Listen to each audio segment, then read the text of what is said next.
Hi friends, welcome back to my channel. आज मैं fear street के तीसरे पार्ट को एक्सप्लेन करूंगी जिसमें 1666 की स्टोरी दिखाई गई है। फियर स्ट्रीट 1978 में हमने देखा था कि डीना विच के हाथ को उसके बॉडी से मिला देती है जिससे उसकी आंखें पलट जाती है और उसे विच के विजन्स आते हैं। सारा फियर विजन्स के थ्रू डीना को अपनी स्टोरी दिखाती है जिसमें डीना खुद को सारा फियर के रूप में देखती है। ये ईयर 1666 था और इस टाइम कोई सेडिसाइड या सनीवेल नहीं था, बस एक यूनियन था जो आगे जाकर दो शहर में बढ़ गई थी। यहाँ हम पहले दो पार्ट्स के कैरेक्टर्स को भी देखते हैं जिनके नाम अलग थे। केट का नाम था लीजी, साइमन का नाम आइजैक, सैम का हैना मिलर, सिंडी का एबिगेल और जिगी का कॉन्स्टेंट, टॉमी का थॉमस और निक गुड का सोलोमन गुड और जॉस का नाम था हेनरी। सारा फियर यूनियन में अपने ब्रदर हेनरी और फादर के साथ रहती थी। सारा फियर के फादर सोलोमन गुड से सारा फियर की शादी करना चाहते थे जिसके लिए सारा फियर तैयार नहीं थी क्योंकि सोलोमन के पहले भी बीवी और बच्चे रह चुके थे। आज पूर्णिमा की रात थी जिसमें सभी बच्चे पार्टी करने वाले थे। वो एक सीक्रेट कोड के जरिए पार्टी के बारे में बात कर रहे थे। रात में सारा फियर, हैना और लिजी मिलकर जंगल जाते हैं विच के घर बेरीज लेने। उनके अकॉर्डिंग वहाँ एक विडो रहती है जो विच बनने के लिए शैतान के साथ सोई थी। उसने अपने पति को भी शैतान को बलि दे दी थी और उसकी उम्र हजारों साल है। हमेशा जवान दिखने के लिए वो कुंवारी लड़कियों का खून पीती है। ऐसे ही बात करते हुए वो विच के घर आ जाते हैं पर वहाँ उन्हें वो नहीं दिखती। सभी खुद ही बेरीज ढूंढने लगते हैं। वहीं सारा फियर को विच की बुक मिलती है जिसमें शैतान को बुलाने की प्रोसेस लिखी हुई थी। सारा उस बुक को देख रही थी तभी वहाँ पर विडो विच आ जाती है और उसे ऐसा करने के लिए बहुत डांटती है और वो सभी को वहाँ से निकल जाने को कहती है। तीनों वहाँ से निकल जाती हैं पर तब तक उन तीनों को बेरीज मिल चुकी थी। ये बेरीज नशीली थी जो उनके लिए ड्रग्स का काम करती थी। बेरीज खाकर सभी पार्टी को एंजॉय कर रहे थे। सारा और हैना यहाँ भी लवर्स थे पर इन सब चीज़ों को यहाँ इस समय पाप माना जाता था जिसके कारण उन्होंने अपने रिलेशनशिप को सभी से छुपा कर रखा था। तभी वहाँ कैलिब नाम का एक लड़का हैना को छेड़ने लगता है तो सारा भी कैलिब को वहाँ सभी के सामने बेइज्जत कर देती है और कैलिब वहाँ से चला जाता है। इसके बाद हैना और सारा जंगल में जाते हैं और वहाँ दोनों इंटीमेट होने लगते हैं पर तभी उन्हें ऐसा लगता है कि कोई उन्हें देख रहा है और वो दोनों वहाँ से भागते हैं। इसके बाद सारा हैना को शांत करने की कोशिश करती है और दोनों वहाँ किस करते हैं। ऐसा करते हुए उन्हें थॉमस देख लेता है जो कि एक शराबी और अय्याश आदमी था जो सारा को छेड़ा करता था। दूसरे दिन सारा का पेट डॉग नहीं मिल रहा था तभी वहाँ हैना आती है और सारा को अपने साथ अपने घर ले जाती है। यहाँ हम देखते हैं कि हैना के फादर जो यूनियन के पादरी थे वो कल रात से ही पजेस्ट हो चुके हैं। हैना सारा से कहती है कि उन दोनों ने कल रात जो पाप किया ये सब शायद उसी वजह से हो रहा है। हैना सारा से ब्रेकअप करने की बात करती है पर तब तक हैना की मदर वहाँ आ जाती है और हैना और सारा दोनों पर ही गुस्सा करती है। वो कहती है कि उन्हें दोनों पर पहले ही शक था और अब थॉमस उन दोनों के साथ होने की बात सभी को बाहर बता रहा है। हैना की मदर सारा को घर से बाहर निकाल देती है। ये बात सारा के फादर तक भी पहुंच चुकी थी। वो सारा को बहुत नाराज होते हैं और वहां से चले जाते हैं। इसके बाद सारा देखती है कि सभी खाने की चीज़ें अचानक से सड़ गई हैं और ये चीज़ यहाँ बाहर सभी के साथ हो रही थी। पिग्स अपने पिगलेट्स को खा रहे थे। वहाँ कुएं से भी सारा की पेट डॉग मुनमुन मिलती है जो कि मर चुकी थी, यानी अब यूनियन का पानी भी अपवित्र हो चुका था। यहाँ सारा को लगने लगता है कि ये सब उसकी वजह से हो रहा है। तभी सारा के घर पर सोलोमन आता है। सारा सोलोमन को अपने और हैना के रिलेशनशिप के बारे में बताती है पर सोलोमन बाकियों की तरह उनके रिलेशनशिप को लेकर रिएक्ट नहीं करता है। वो उसे समझाता है कि कोई भी शैतान को गलती से बुलावा नहीं भेज सकता है, उसे अपने पूरे होशो हवास में आगे बढ़कर बुलाना पड़ता है और सारा ने ऐसा कुछ भी नहीं किया है। तभी बाहर से चीखने चिल्लाने की आवाज़ आती है। देखने पर पता चलता है कि पादरी साइरस मिलर ने 12 बच्चों के साथ खुद को चैपल के अंदर बंद कर लिया है।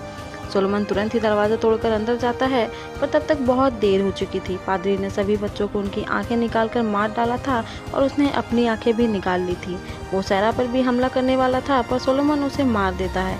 इस इंसिडेंट के बाद यूनियन के सभी लोगों के साथ मीटिंग होती है।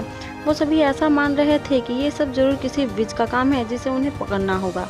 यहाँ सोलोमन कहता है कि वो अंदाज़ा लगाकर किसी को भी सज़ा नहीं दे सकते हैं, उसके लिए सबूत की ज़रूरत होगी जो कि उनके पास नहीं है। तभी वहाँ कैलिब कहता है कि उसके पास सबूत है। उसने पूर्णिमा की रात सारा और हैना को शैतान के साथ सोते हुए देखा है। यहाँ कैलिब बस अपनी बेइज्जती का बदला लेने के लिए सारा और हैना को फंसा रहा था। सभी तुरंत ही हैना और सारा को विच मान लेते हैं और उन्हें ढूंढने लगते हैं।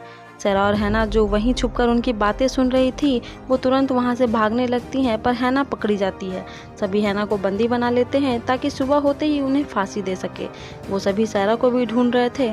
सभी की नज़रों से बचते हुए सैरा हैना के पास जाती है और कहती है कि वो वापस जंगल जाएगी उस विडो विच के घर और उसकी बुक से शैतान को बुलाएगी, क्योंकि जब वो इनोसेंट है तब भी कोई उनकी बात नहीं मानेगा और उन्हें फांसी दे दी जाएगी। इससे अच्छा अब वो खुद को और हैना को बचाने के लिए सच में एक विच बन जाएगी और शैतान को बुलाएगी, और जब सब कुछ ठीक हो जाएगा तो वो दूसरे शहर चले जाएंगी। इसके बाद सैरा विच के घर जाती है, पर वहाँ उसे वो बुक नहीं मिलती है और वो विच को मरा हुआ देखती है। सैरा डरकर वहाँ से भागती है और सोलोमन के घर जाती है। वो उसे विच के मरने की बात बताती है। तभी कुछ लोग सोलोमन के घर भी सैरा को ढूंढने आ जाते हैं। सैरा उसके पीछे वाले रूम में जाकर छुप जाती है और सोलोमन उन्हें अंदर जाने से रोक रहा था। इसी बीच सैरा को सोलोमन के कमरे में एक सीक्रेट डोर दिखता है जो एक टनल से होता हुआ जमीन के अंदर जाता था। वहाँ सैरा को विच मार्क दिखता है और वो विच की बुक भी साथ ही वो वहाँ के एक पत्थर पर साइरस मिलर का नाम यानी उसके पादरी का नाम लिखा देखती है। वो समझ जाती है कि यहाँ शैतान के साथ सौदा किया गया है और ये खुद सोलोमन ने किया है। तभी वहाँ सोलोमन भी आ जाता है। सोलोमन बहुत कोशिश करता है कि सैरा उसकी साइड हो जाए, जिससे वो सैरा और हैना दोनों को ही बचा लेगा, पर सैरा नहीं मानती और बाहर जाकर ये सभी को बताने की बात करती है।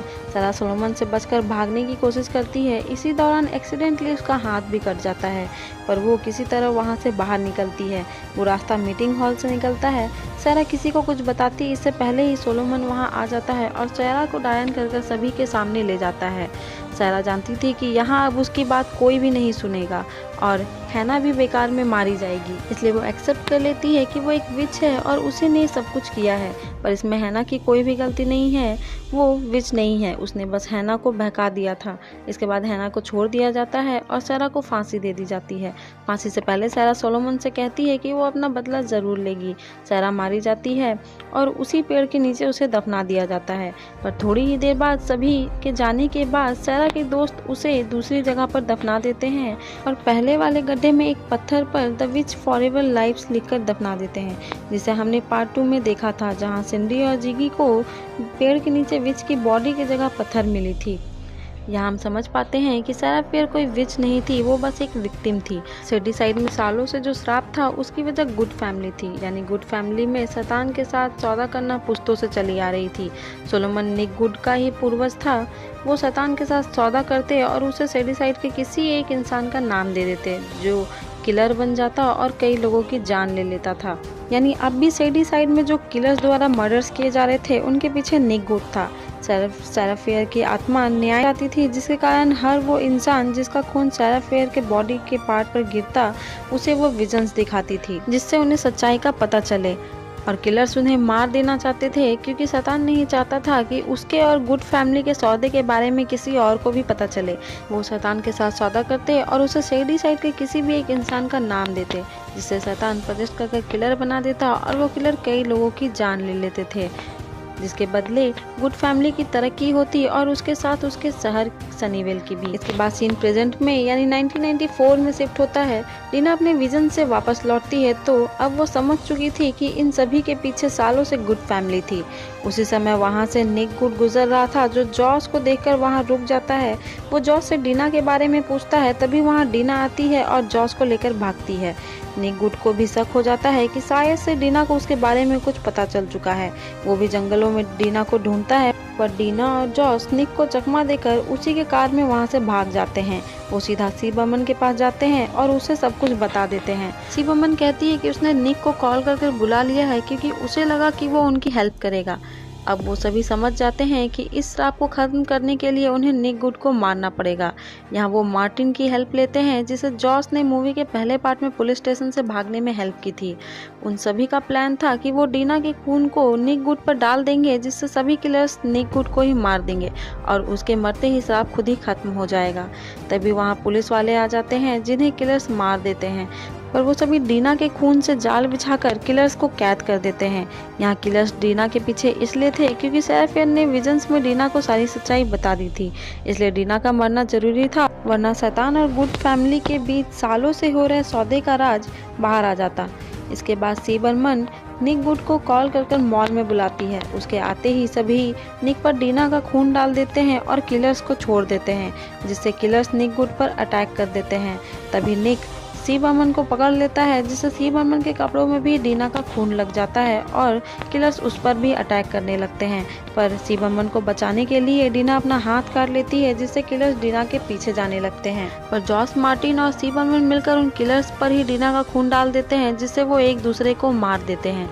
निक वहाँ से भागता है और वो वापस उसी टनल में जाता है। सैम और डीना भी उसके पीछे जाते हैं। सैम डीना पर अटैक कर देती है, पर डीना सैम को अपनी प्यार की ताकत से रोक लेती है। डीना निक के पास जाती है। निक डीना को मारने वाला था, तभी डीना निक के हाथ को उसी अजीब सी चीज पर रख देती है, जिससे निक को अब तक की सभी किलिंग्स के विजन्स आने लगते हैं, जिससे निक डिस्ट्रैक्ट हो जाता है और मौके का फायदा उठाकर डीना निक को मार देती है। दूसरी तरफ वो किलर्स भी उन तीनों को मारने वाले थे, पर निक के मरते ही वो सभी गायब हो जाते हैं। इसका मतलब श्राप अब खत्म हो चुका था। वो अजीब सी चीज़ भी ज़मीन के अंदर जा चुकी थी, जिसका मतलब था शैतान वहाँ से जा चुका है। सैम भी अब ठीक हो चुकी थी। अब सैडीसाइड श्राप से आज़ाद था। वहीं हम देखते हैं कि सैडीसाइड के सभी किलिंग्स का एग्जाम निक और उसके पूर्वजों पर आया था। डीना और सैम सेराफियर की कब्र पर जाते हैं और वहाँ एक पत्थर पर सेराफियर द फर्स्ट सैडीसाइडर लिख देते हैं। सैडीसाइड में अब सब कुछ ठीक हो चुका था। मूवी के लास्ट सीन में हम किसी को उस टनल से बुक को चुराते देखते हैं, जिसका मतलब है कि शायद ये सब दोबारा शुरू होगा और मूवी यहीं खत्म हो जाती है। तो फ्रेंड्स, कैसी लगी आपको फियर स्ट्रीट 1666 मूवी की एंडिंग एक्सप्लेनेशन? अगर पसंद आई हो तो वीडियो को लाइक और हमारे चैनल को सब्सक्राइब जरूर कर दें।